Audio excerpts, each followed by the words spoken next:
This briefing focuses on China. The goal of this presentation is to inform you on various aspects of that country in preparation for your upcoming investment decision. There are many aspects of a country that may be relevant to potential investment decisions, and the various languages of a country is the first of such issues. Similarities and/or differences in languages can have a substantial impact on a firm's ability to communicate with local customers, suppliers, and even employees. Not only do Brazil and China have distinctly different dominant languages, but many Brazilians might not be aware that even within China there are huge linguistic variations. What we normally refer to as Chinese actually includes 6 very different languages.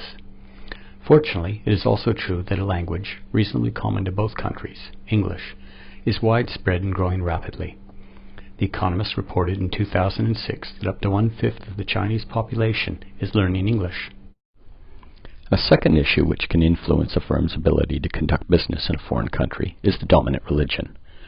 Religion has a potentially powerful impact on people's value systems and can influence how they behave and interact with one another. In terms of religious affiliation and attitudes, Brazil and China are quite distinct. While a very large proportion of the Chinese population has no religious affiliation, the remaining proportion of the population is heavily skewed to a mixture of Chinese folk religions, Taoism, and Buddhism. However, many Brazilians may not be aware that Christianity has gone through several cycles of popularity in China since first being introduced in 635 AD, and is once again on the increase. A third factor which may influence a company's ability to conduct business in a foreign country is the level of industrial development. This not only influences the cost of labor in a country and the consumption patterns, but it also arguably shapes the attitudes, values, and behaviors of the population in general.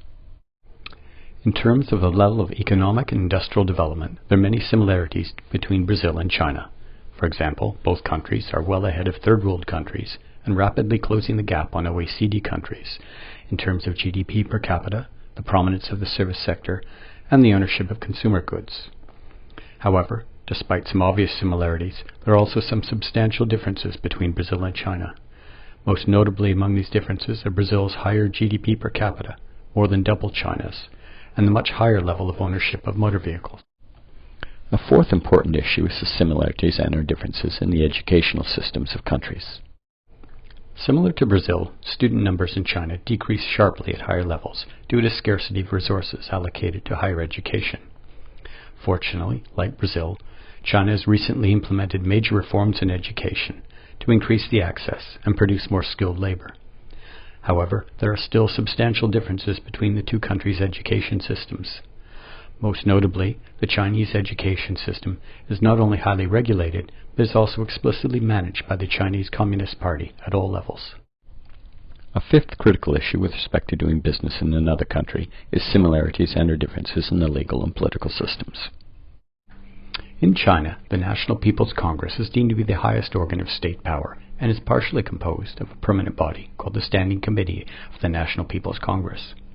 However, the major distinguishing feature is that Brazil is truly democratic, while China is barely representative, more of a totalitarian government.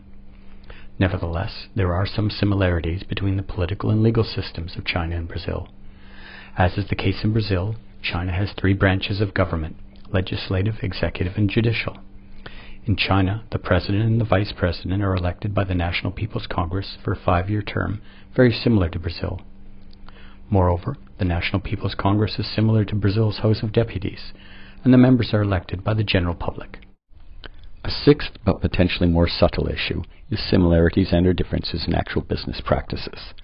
This can involve simple but potentially embarrassing issues, such as how to properly greet people and attitudes towards time.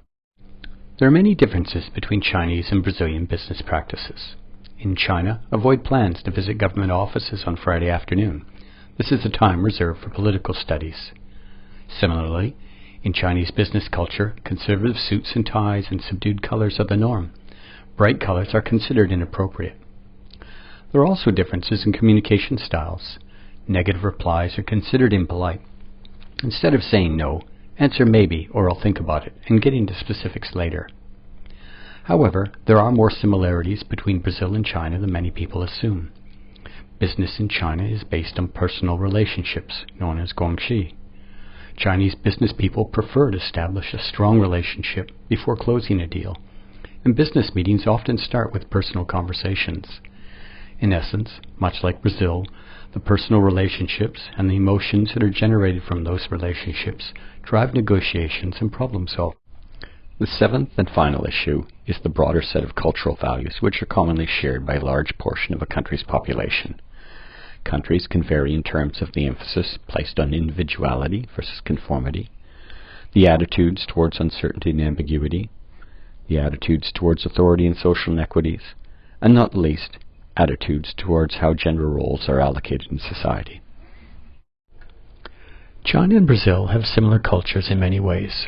Both countries emphasize the group far more than the individual level focused countries of Northern Europe.